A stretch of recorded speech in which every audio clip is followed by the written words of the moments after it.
श्री राधे राधे।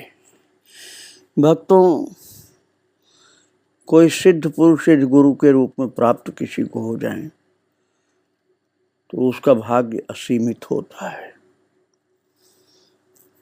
वैसे भी यदि श्रद्धावान कोई हो तो उसकी श्रद्धा के कारण गुरु कृपा प्राप्त होने लग जाती है।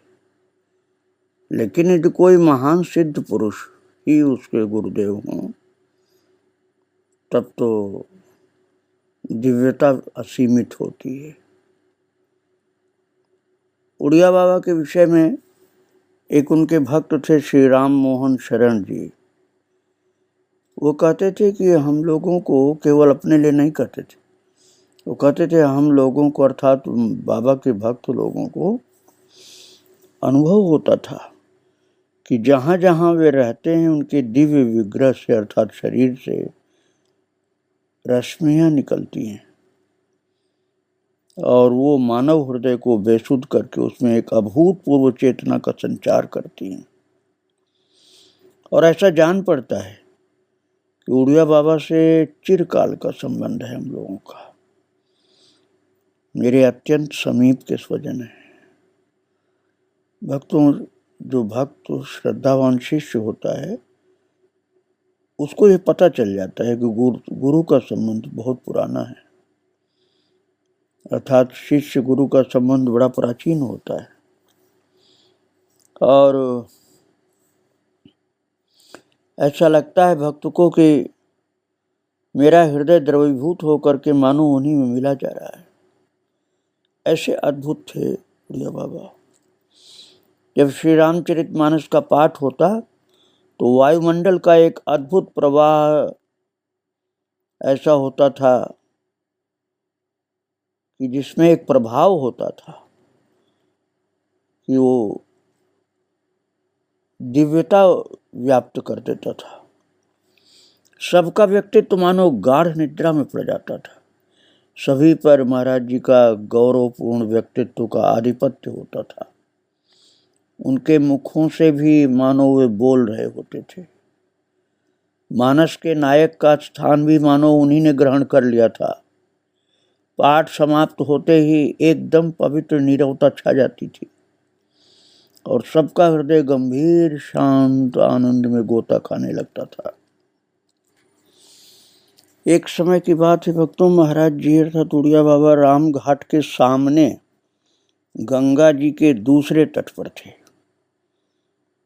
श्री गंगा जी की रजत कांत रेणुका में सत्संग हो रहा था। रेती में सब लोग बैठे हुए थे बिना कुछ बिछाए और महाराज जी की दिव्य सानिध्य के प्रभाव से सभी का हृदय शांत और आनंद युक्त था। और अब आप सावधानी से समझो इस बात को कि महाराज जी के लिए कोई जाति का पक्ष बिल्कुल भी नहीं था, यद्यपि वो ब्राह्मण के घर पैदा हुए थे और जिसे उस जमाने में अछूत कहा जाता था, ऐसा एक व्यक्ति सफाई कर्मचारी आप समझ लीजिए चिम्मन नाम का बैठा था सबके पीछे। वो नियम से गंगा स्नान करने के लिए आया करता था। अब देखो भाई, सभी को भगवान ने बनाया है, सभी बराबर है वास्तव में। तो यदि किसी के अंदर भक्ति माता की कृपा है तो मेरे विचार से वो बड़ा है। और उड़िया बाबा का भी विचार यही था, इसलिए मुझे बहुत आनंद आता है उनकी बात में। तो वो जो व्यक्ति था चिम्मन, वो वहां बैठा हुआ बाबा का दर्शन करता हुआ आनंदित हो रहा था। वो गांव जाना भूल गया। अरे इतना ही नहीं, उसको अपने शरीर की भी याद नहीं रही। उसकी आंखें खुली तो देखा कि महाराज जी खड़े हुए उसे करुणापूर्ण दृष्टि से देख रहे हैं और कह रहे हैं, बेटा गंगा स्नान करने आया है, भोजन यहीं करना मेरे पास। वो बेचारा प्रेम की उस अभूतपूर्व वर्षा को जैसे सहन नहीं कर सका। संकोच मिश्रित आनंद से उसका रोम रोम उत्तेजित हो गया। बाह्य ज्ञान होने पर उसने भूमि पर लौटकर प्रणाम किया कि ये तो हमारे गुरुदेव लगते हैं हमको। और फिर उसकी आंखों से आंसू गिर पड़ी और धीरे से बोला, गुरुदेव मैं आपका हूं, और शरणागत हो गया। अब उसकी आंखों में दूसरा ही नशा भरा था, प्रेम का। वो गांव, घर और परिवार सब भूल गया। उसने सुना कि कल महाराज जी राम घाट जाएंगे। रात्रि को नींद उसकी आंखों से विदा हो गई। रात भर वो डेरे के चारों ओर परिक्रमा लगाता रहा और 3 बजे के लगभग अपनी झाड़ू उठाई और मतवाला होकर रास्ता बुहारते हुए रामघाट की ओर चल दिया। कभी गंतव्य स्थान पर पहुंचने की धुन में जल्दी जल्दी झाड़ू लगाता था और कभी उन करुणामयी मूर्ति का ध्यान हो जाने से एकदम ठंडा सा शांत होकर के पड़ जाता था। ऐसी प्रेम भरी विह्वल अवस्था में वो कुटिया पर पहुंचा। बाग के कोने कोने को झाड़ू लगाकर परिष्कृत किया। अभी भक्तों वहां बाग है बाबा का, बहुत सुंदर, फलों से लदा हुआ मैंने देखा है। भक्त वत्सल भगवान अपने भक्त द्वारा परिष्कृत मार्ग से कुटिया की ओर चले। आपको शायद अतिशयोक्ति लगे, लेकिन बाबा उसकी दृष्टि में भगवान ही लग रहे थे। मार्ग में सराहना करते जाते थे कि देखो कोई झाड़ू लगा गया है। समझना इस बात को। महाराज जी सराहना उसी चिम्मन की कर रहे थे, लेकिन नाम नहीं ले रहे थे। बोल रहे थे देखो कोई झाड़ू लगा गया है, बहुत सफाई किया है। महाराज जी प्राय इतना तेज चलते थे कि साथ के लोगों को दौड़ना पड़ता था, किंतु इस समय भक्तों के साथ भगवत चर्चा करते करते धीरे धीरे चल रहे थे, मानो अपने भक्त की सेवा के एक एक कण का आस्वादन कर रहे हैं। कैसे कहाँ कहाँ सफाई किया सब देख रहे थे। चिम्मन का महाराज जी के प्रति बड़ा गूढ़ प्रेम था। भक्तों ये सच है बिल्कुल कि समाज में चाहे कोई कहीं भी हो, लेकिन गुरु का प्रेमी है, संत प्रेमी है, भक्त भगवंत प्रेमी है, तो वो महान ही हो जाता है। उसका दिल बड़ा साफ होता है। महाराज जी एकांत में उसके पास चले जाते थे, बड़े बड़े लोगों के पास नहीं जाते थे। मैंने बताया था ना आपको कि गुरु पूर्णिमा के दिन राम घाट पर जहाँ भक्तों की अपार भीड़ थी गुरु पूजन के लिए, वहाँ महाराज गए ही नहीं और एक बीमार भक्त के पास पहुंच गए थे, हापुड़ के निकट में। और ऐसे ही महाराज जी बड़े बड़े धनवान भक्तों की ओर तो कई बार देखते भी नहीं थे और चिम्मन के पास जाकर बैठ जाते थे और फिर वो साष्टांग जमीन पर पड़ जाता था। और आपको आश्चर्य होगा, वो जमाना ऐसा था, मैं तो उसे नासमझी कहूँगा, कि लोग ऐसे लोगों को छूने में कहते थे नहाना पड़ेगा, और बाबा उसके सिर पर अपना चरण प्यार से रख देते थे, हाथ से भी स्पर्श करते थे, और वो कहता था तो उसके चरण से भी स्पर्श कर देते थे। वैसे तो हाथ से स्पर्श करते थे, लेकिन उसका भाव देख करके, और कोई तो चरण छूने भी जल्दी नहीं पाता था, उसको तो स्पर्श करा देते थे। फिर बड़े प्यार से बोलते थे बेटा घर नहीं जाएगा? बोलता आपको छोड़कर मेरा कौन सा घर है? आप कहते, बाबा बोलते बेटा वे भी तो मेरे ही हैं जो तेरे घर के लोग हैं।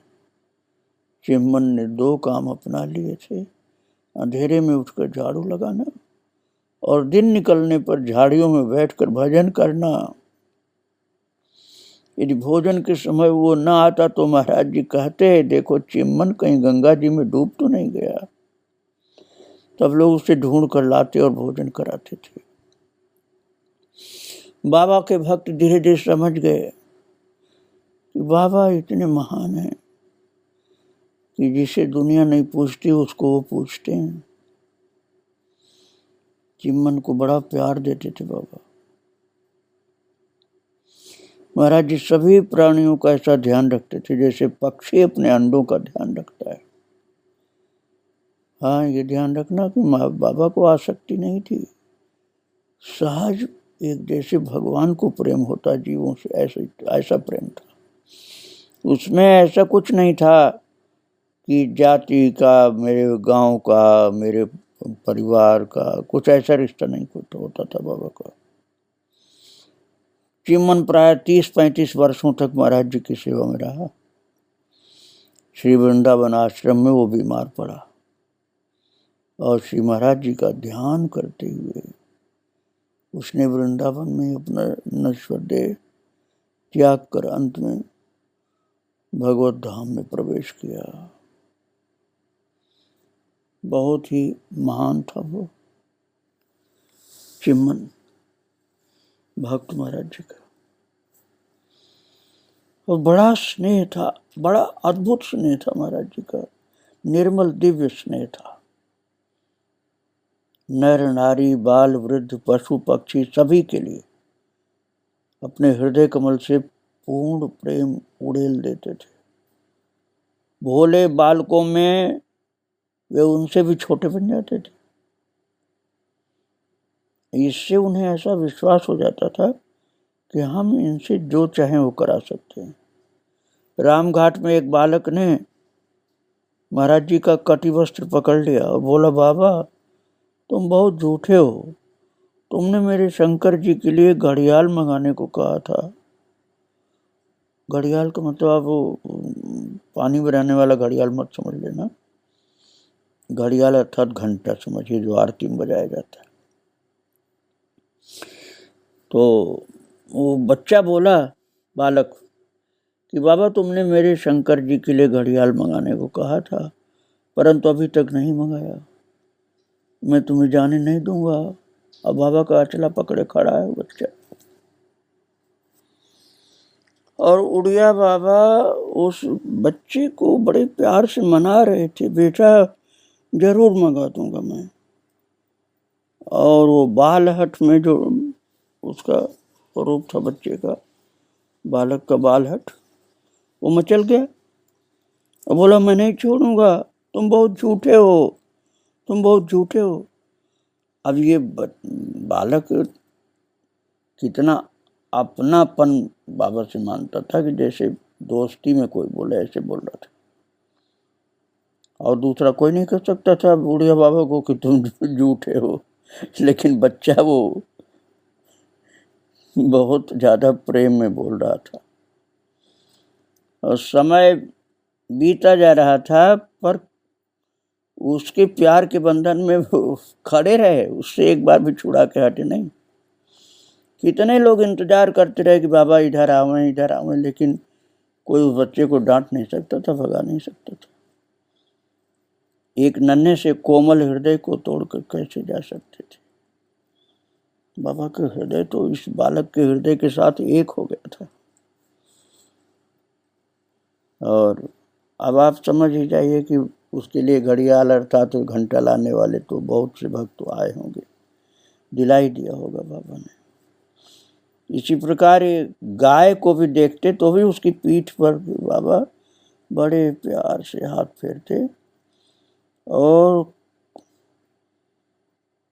आपको बहुत आश्चर्य होगा कि गाय समाधिस्थ हो जाती थी। लोग कहते, महाराज जी ये मार देगी। तो महाराज जी कहते, क्यों मारेगी भैया, मैं तो इतना प्यार करता हूँ। सूअर को देख करके महाराज जी कहते, अरे तुझे कोई प्यार नहीं करता। और बड़ा करुणा भरी दृष्टि से उसको देखते तो सूअर इनके सामने खड़ा हो जाता, बिल्कुल चुपचाप खड़ा रहता, मानो अपने परम सुहृद के प्रेम का मूक भाषा में उत्तर दे रहा है कि आपका प्यार तो मुझे मिल ही रहा है, और कोई करे चाहे न मिले, और कोई करे चाहे न करे। भक्तों, में आपको मोहनपुर में बाबा रह रहे थे तब की बात सुनाई थी। तो वहाँ पर एक रामदास नाम का महाराज जी का भक्त था। रामदास नाम बाबा नहीं रख दिया था। वो इतना सेवा परायण था बाबा का कि वो आता था और बाबा तो ध्यान में बैठ जाते थे, समाधिस्थ भी हो जाते थे। तो नित्य प्रति वो कुटिया में बंद करके बाबा को चला जाता था, और फिर वही जबरदस्ती दूध पिलाता था। बाबा तो भले न पीना चाहते हो, लेकिन वो सब प्रेम हट उसका था कि बाबा को पीना पड़ता था दूध।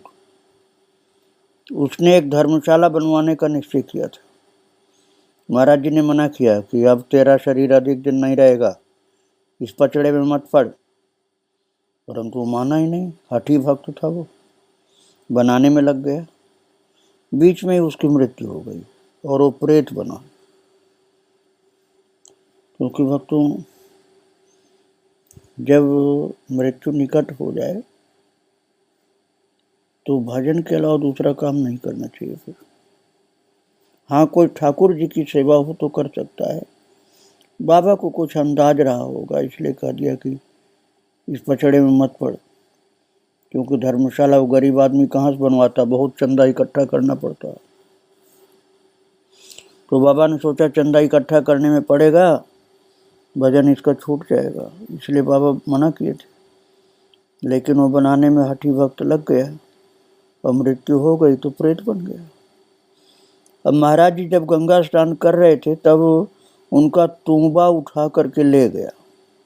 सब चकित होकर देख रहे हैं कि क्या बात हुई।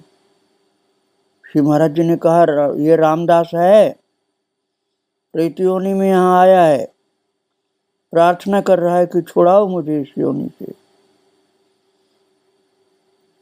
फिर महाराज जी ने कह दिया, अच्छा बेटा, भागवत पाठ बैठाऊंगा तुम्हारे लिए और तुम इस प्रेत योनि से छूट जाओगे।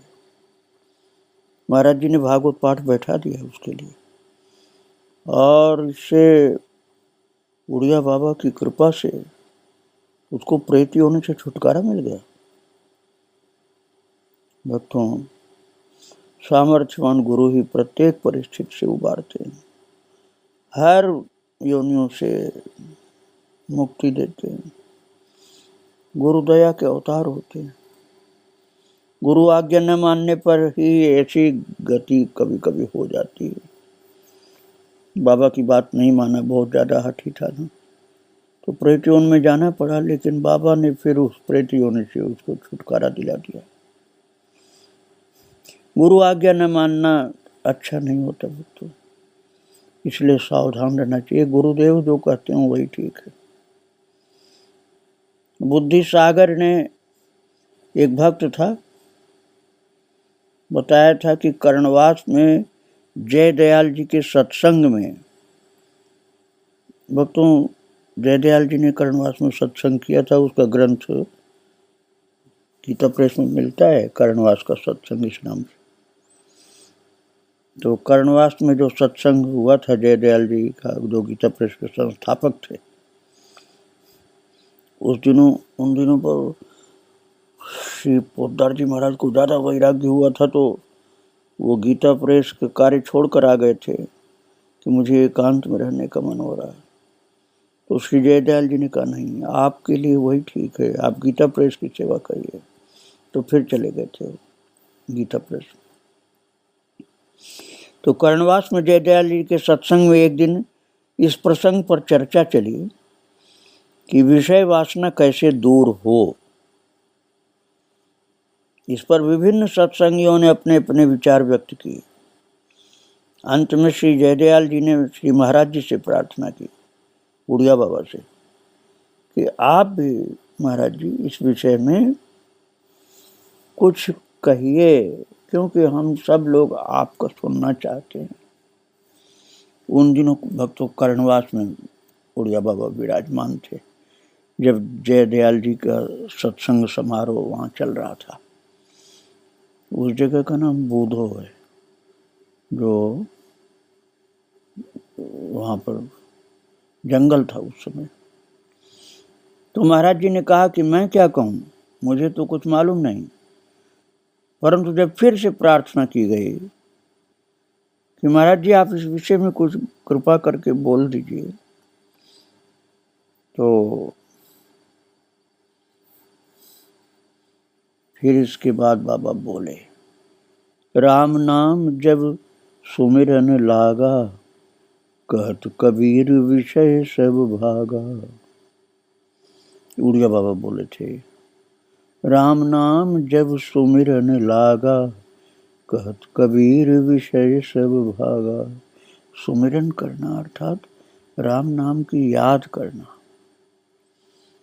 तो इस संक्षिप्त और सार गर्भित उत्तर को सुनकर के सब लोग बड़े प्रसन्न हुए और कहने लगे कि आप तो कहते थे कि मैं कुछ नहीं जानता, और आपने तो संपूर्ण शास्त्रों का निचोड़ ही कर दिया। उड़िया बाबा तो अंदर से पूर्ण ज्ञानी थे ना।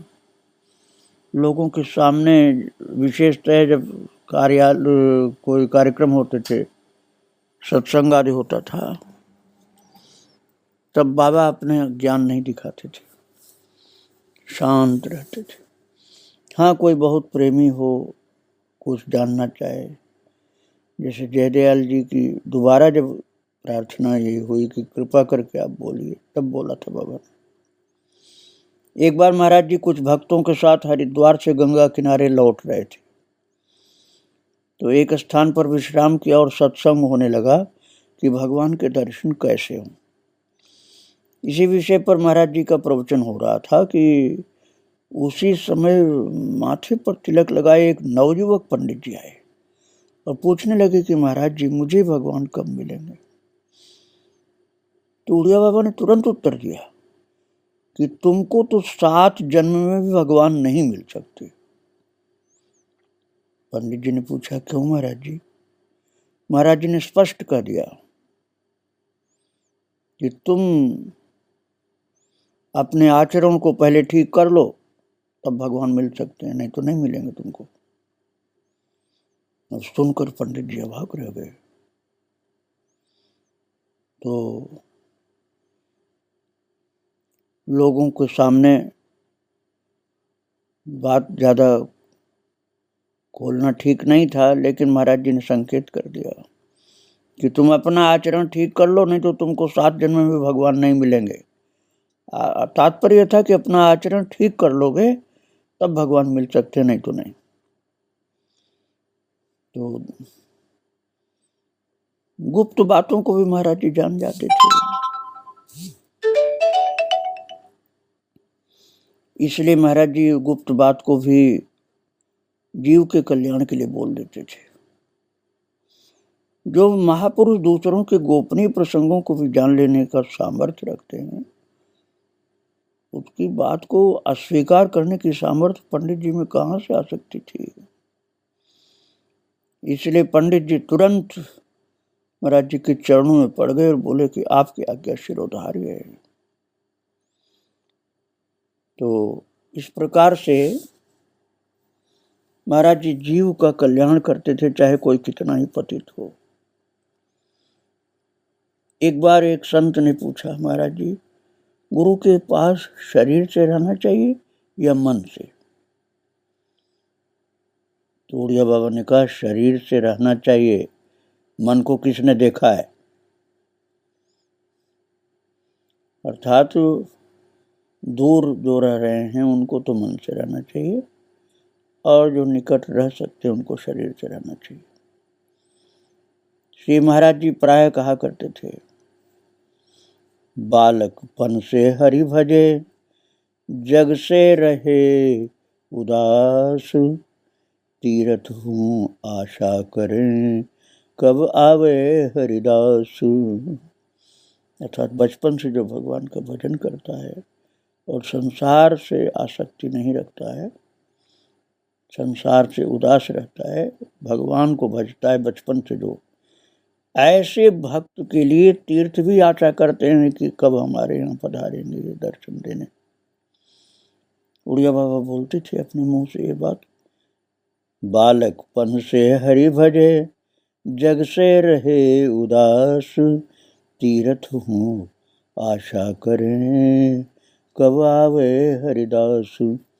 साधु ऐसा चाहिए दुखे दुखावे नाही, फूल पात तोड़े नहीं रहे बगीचे माही। बाबा कहते साधु ऐसा चाहिए दुखे दुखावे नाही, ऐसा जीवन साधु को चाहिए कि किसी को दुख न दे और किसी से दुखी भी न हो। फूल पात तोड़े नहीं रहे बगीचे माही, भले ही बगीचे के भीतर रहता हो लेकिन फूल पात कुछ न तोड़ता हो, अर्थात सबके साथ रहने पर भी किसी को न दुख देवे न किसी से दुखी होवे, ऐसा साधु चाहिए। बाबा के विषय में आपको आगे फिर सुनाऊंगा। आज महाराज जी को प्रणाम करके यहीं विराम दे रहा हूँ। श्री राधे राधे, जय श्री राधे।